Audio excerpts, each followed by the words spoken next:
this is now a strange situation for me because I don't know how to start. So I give the word to you, and I think you're going to start the interview. Hi, Alex. Hi, Katalin. Good to be here. How are you? Very well. I'm happy to be here. Thank you. Yeah, happy to have you here. So, what do you represent at the brewery? Right. So the brewery is a family-owned brewery. It's been brewing beer since 1690, so quite a long time. It's been within the family for more than 200 years. And the family is the princely family of Wrede. And it's my husband's family, actually, I have to be honest. So I'm married into this family. And my husband owns the brewery. He's the owner in the 7th generation. And I manage it, and I drink the beer. It's small. It's a 10,000 hectoliter brewery in the middle of the country in Bavaria, and in the heart of Bavaria in Franconia. The name Fürst Carl, for our overseas audience, for our American friends, what is Fürst Carl is a name, and what does I have to show the logo. Can you translate what Fürst is, because I don't know the English word for it. Fürst is a prince. It's just a prince. It's a prince. It's a princely family, and Carl is the first name of every firstborn in the family, and it's been like that for more than 200 years. And Carl is also my husband's name.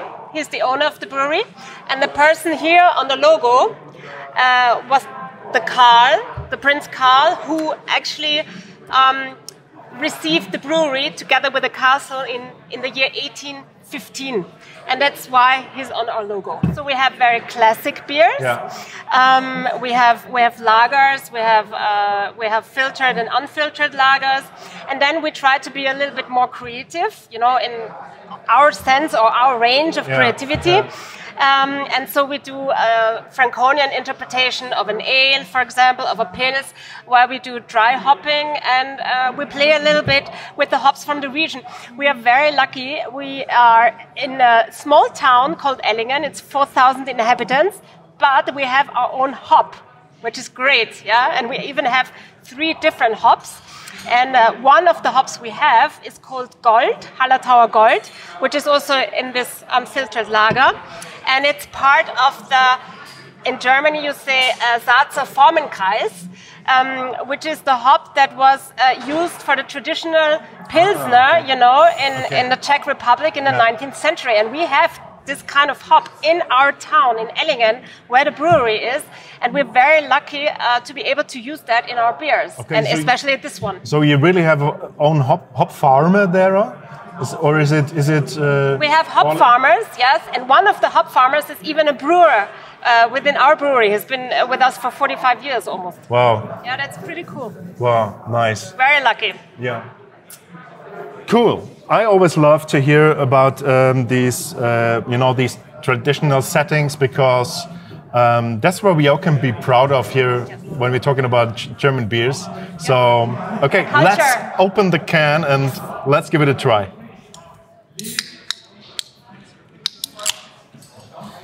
So the beer style is a Kellerbier. If we translate it, it means cellar beer, or beer from the cellar. Exactly. So where does this come from? So first of all, it's an unfiltered lager, Kellerbier, and the base is an export beer. That is important for us because in Franconia we like beers which have a little bit more of a character. Yeah. And so we unfiltered it to have the Kellerbier, and the Kellerbier comes from the cellar because the brewers used to like to the tank and take it directly from the tank, which is called Zwickel in German. And they developed a beer style actually out of this practice of the brewers to go to the cellar and try their beer before it goes out basically to the customers. And this is something that we still do, and which I also love doing. Obviously not on a daily basis, but I love to go down to the cellar, to the tank, and see what beers we have there and to try them before basically they go out into canning or bottling or I envy you. Yes. My husband always tells me I have a dream job. You totally have. Cheers. Cheers.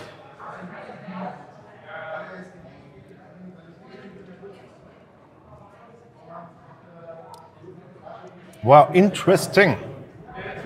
You see that the base is an expert. That's why I told you, because I think this is why it has character, and this is why people really like it. I mean, last summer, it was our best-selling beer, really. It is. It has a kind of what I recognize. The first thing I recognize, it has a kind of nutty flavor, like a pecan nut, maybe. I'm not sure, but together combined with this, I always say, woody hops feeling in the bitterness, and that makes it very characteristic, spicy. After you swallowed it, then it starts to develop again, and then these spicy feelings, herbal feelings, a little bit like wooden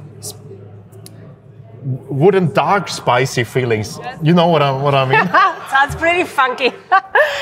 Yeah, but you're right. Actually, that's you're right. That's the feeling I have, and there's this nutty flavor in it too. So it all makes sense because you have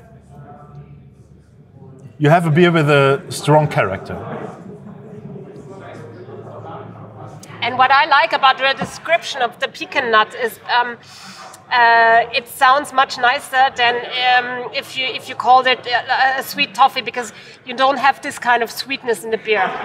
It's not the typical malt caramel, but it's more the pecan nut, and it's the flavor of the aroma hop, which is very important here, which gives it a little bit of a kick, and it's in harmony. The malt and the hop are perfectly in harmony, but still you get a little bit of a kick. It's some character. It has some character. Absolutely. Nice. Thank you. Thank you.